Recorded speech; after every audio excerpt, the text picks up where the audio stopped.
Thank you, Mr. President.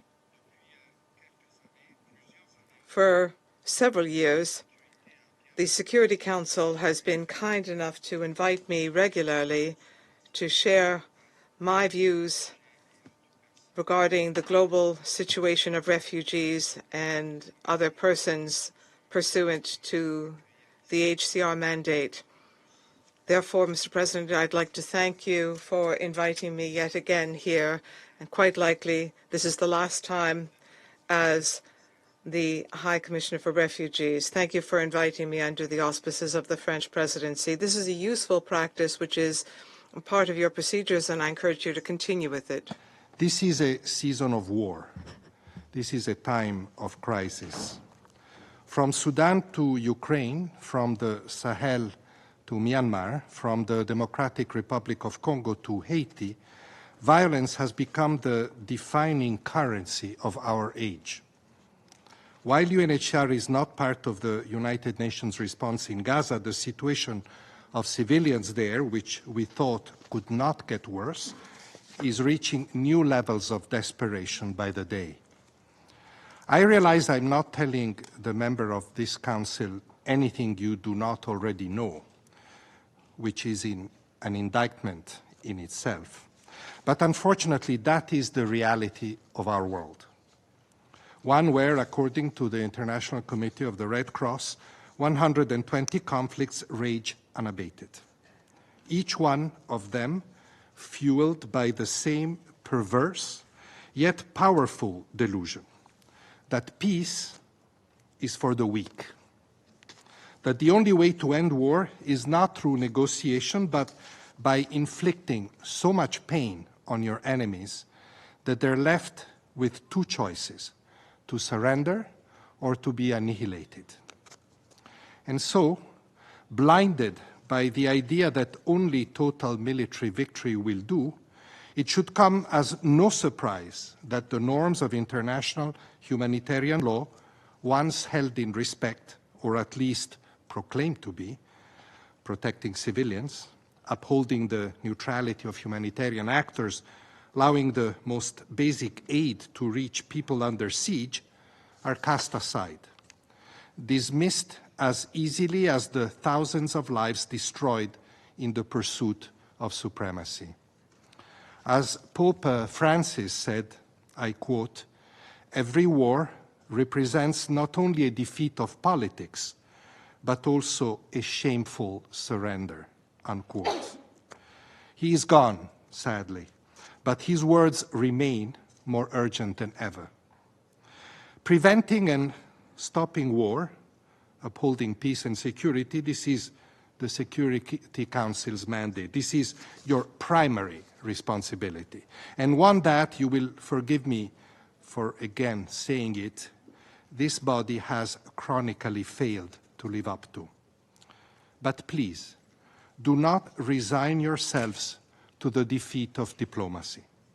I speak to you today once more on behalf of the 123 million people forcibly displaced, who are among the first victims of wars, and in many ways the most visible symptom of conflict and persecution.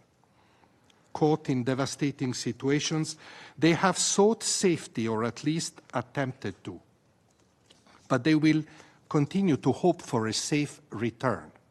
And they, I know, will not be resigned and will not want us to be. Like the people of Sudan, 1/3 of whom have been displaced since the start of the conflict 2 years ago. 1 out of every 3 people forced to flee their homes because of a situation that, frankly, defies description: the indiscriminate violence, disease, starvation, rampant sexual atrocities, flooding, droughts. A country and a society torn apart in a context where all pretense of adherence to humanitarian norms has been abandoned. I was in Chad earlier this month, at the border with Sudan.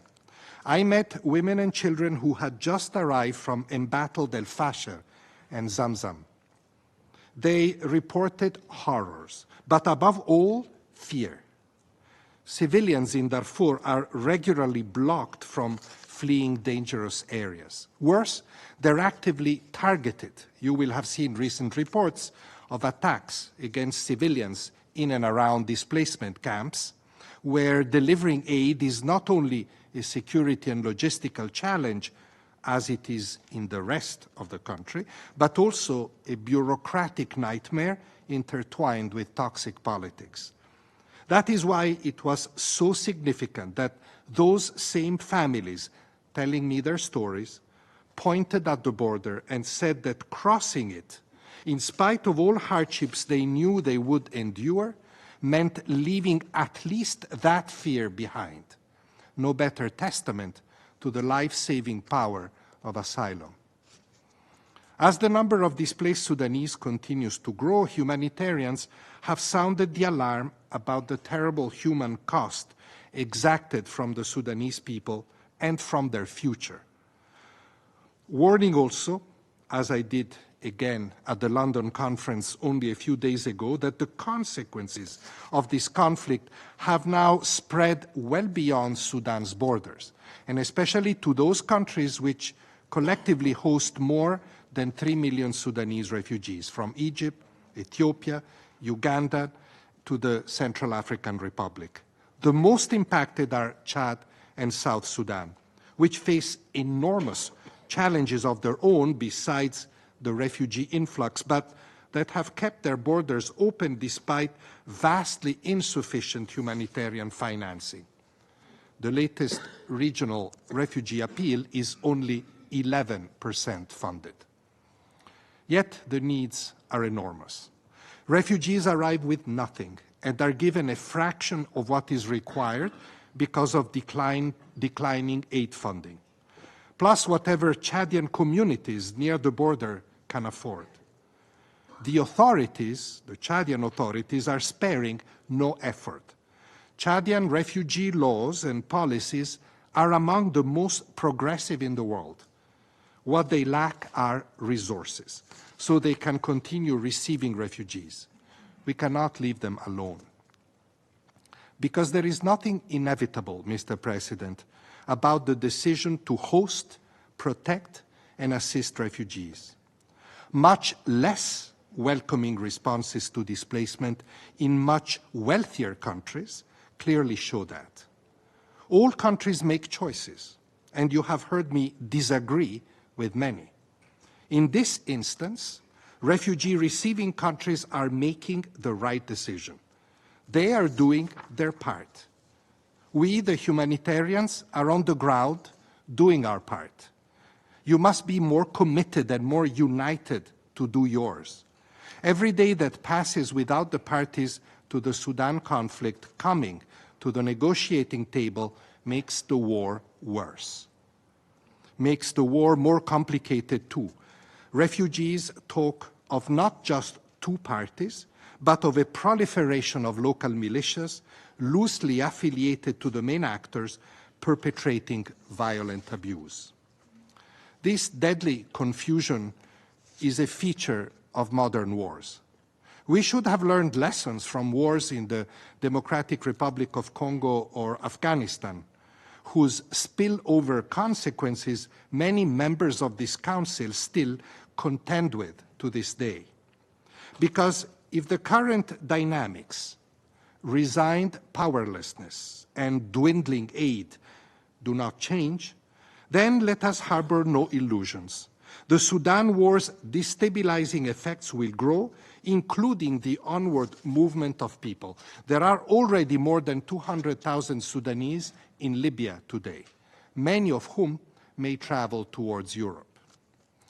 Mr. President, I also watch with great concern, like you, I'm sure, the latest developments in Ukraine, a country that I have visited 6 times since 2022.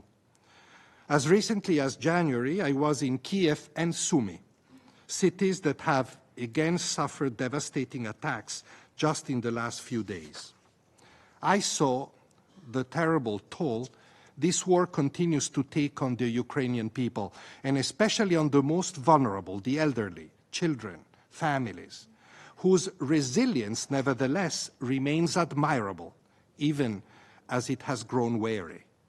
UNHCR works closely with the government and local civil society partners to help alleviate the suffering and bring some normalcy and hope to people's lives. But clearly, as said by many, what people need is a just peace. My role is not to describe what it looks like, but to remind all those engaged in peace efforts not to forget the plight of more than 10 million displaced Ukrainians, 7 million of whom are refugees. It is crucial to continue to plan for their eventual return to their communities, but they will not return unless they can be safe and secure in the short and in the long term, unless the sirens truly stop announcing incoming attacks, unless they have access to decent housing, services, and work, and unless they are confident that the terms of peace are durable for them and for their country. That is the essential calculus for ending humanitarian and refugee crisis, Mr. President. Security and self-reliance, and both must convey a sense of being durable. Solutions are hard work. They require commitment and compromise. You cannot make peace passively or hope for it to happen through mere attrition. That is why it is all the more important that when even unexpected opportunities emerge, we must be ready to seize them and be ready to take calculated risks. For the last 8 years, for example, stagnation has defined the response in Myanmar. The fighting between the Tatmadaw and different armed groups has caused immense suffering and large-scale displacement throughout the country and the region, a situation exacerbated by the terrible earthquake that struck a month ago. The plight of the Rohingya minority in particular has become even worse. Fighting in Rakhine State with the Arakan army has been particularly vicious. 1.2 million Rohingya are refugees today, mostly in Bangladesh, in the camps around Cox's Bazar. And we must thank Bangladesh and its people for having provided them refuge over the years. But Rohingya refugees languish in the camps without work, deprived of agency, entirely dependent on humanitarian aid, which grows ever more precarious. Half the refugee population is under the age of 18. They are, to paraphrase Chief Advisor Dr. Yunus, disconnected from opportunity but connected to the world through the internet. Is it any wonder that many feel compelled to embark on dangerous sea journeys in pursuit of opportunity, or that those looking to recruit fighters find fertile soil? But there is now an opportunity to break this dangerous inertia. The interim government of Bangladesh has chosen to engage with the parties to the conflict in Rakhine State in pursuit of a solution there, where it rightly lies. Many will immediately say that such a solution today is impossible for all the reasons we know. Too much blood has been shed, discrimination continues, and there are too many competing interests to balance. Many will say that the root causes will never be effectively addressed, and that may well be the case. But we have been down the path of stagnation for 8 years in respect of the Rohingya situation. It is a dead end. From the perspective of pursuing solutions to the Rohingya plight, and in order to start recreating conditions for the return of refugees, dialogue with all parties is a critical first step, so that humanitarian agencies, including UNHCR, can re-establish their presence and resume providing desperately needed humanitarian relief safely and freely. That, in turn, would provide a basis on which to restart discussions on the eventual return of displaced Rohingya. I stress voluntarily, in safety and dignity, once the security situation in Rakhine allows, and from where other legal rights could also be pursued. It is a long shot for sure, but I urge you to think out of the box and take some risks. I hope the Council will continue to focus robustly on the situation in Myanmar, including the plight of the Rohingya, and I look forward to the conference planned for September here in New York. Mr. President, other possible turning points are visible literally even from here. On Friday, the new flag of Syria was raised at the United Nations. What a powerful symbol for all Syrians. And there we have another long-standing humanitarian and displacement crisis for which an unexpected solution may now be achievable. But to pursue that, you must all prioritize the Syrian people over long-standing politics, some of which are frankly outdated. That also entails taking calculated risks. Of course, we cannot be naive. Many challenges remain, and you heard Minister Shaibani describe them here on Friday. It is impossible to overcome the devastation caused by 14 years of war in a few months. But for the first time in decades, there is a spark of hope, including for the millions of Syrians who remain displaced today, 4.5 million of them refugees in neighboring countries. Since the 8th of December, those numbers have been decreasing slowly but steadily as the return movement of internally displaced Syrians grow, and we observe an increase of returns also from Jordan, Lebanon, and Turkey. We estimate that over 1 million people have already returned, and based on what recent surveys show, many more may follow. Whether they will then stay in Syria or, tragically, move again, including to Europe and beyond, depends, of course, on the authorities, but also very much on your willingness to take risks, to ease sanctions, seriously support early recovery, spur investment by the private sector and others. In a word, create conditions so that the basic elements of dignified life, security, water, electricity, education, economic opportunities are available to the Syrian people as they start to rebuild their communities. To minimize the risks that returning Syrians are taking, I'm asking you to take some risks yourselves, political and economic ones. And yes, that must also mean sustained and more significant humanitarian aid, which at the moment, like everywhere else, is decreasing sharply. Mr. President, I would in fact be remiss before concluding if I did not draw the Council's attention on the critical situation of aid funding.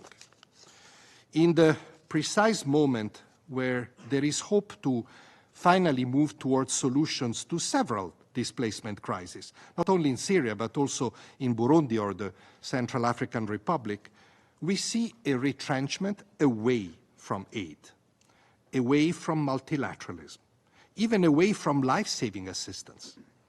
We hear of prioritizing national interests, of boosting defense spending, all valid concerns, of course, and legitimate state pursuits.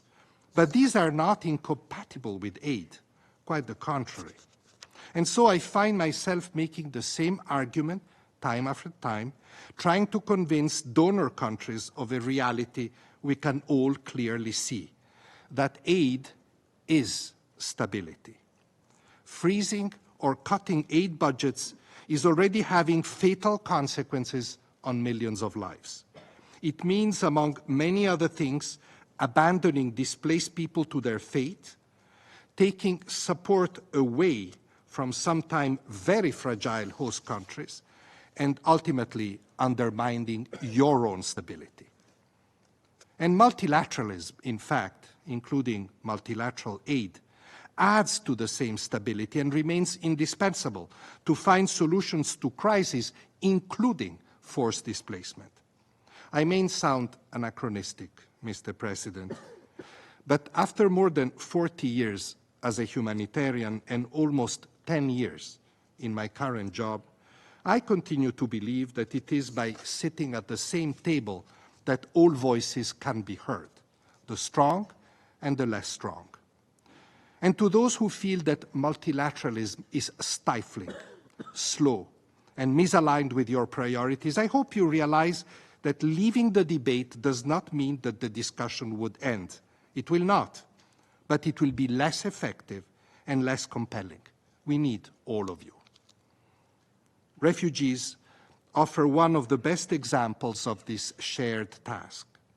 Because if you look around this room, you will see, like I do, that forced displacement has concerned every member of the Security Council at one point, one way or the other.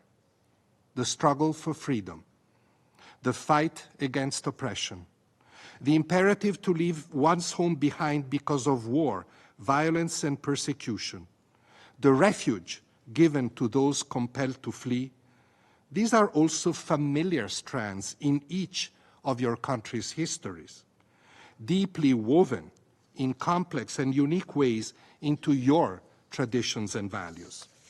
You have been the refugee. You have welcomed those who sought refuge.